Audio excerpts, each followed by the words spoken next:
Hello guys, nasa Tower of London ako ngayon. Nabasa nyo? Tower of London, World Heritage Site. At ito ang kanyang view. Yan ang Tower of London. Itinayo nung mga 10th century pa ni King Charles III. Pero sa ngayon is wala nang nakatira. Kung nakita nyo, yun ang Tower Bridge na takpan. Yun yung London City Hall.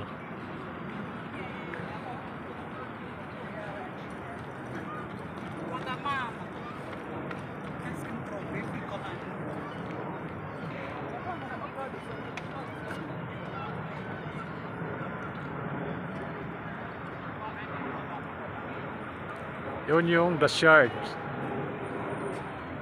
Yun yung City Garden.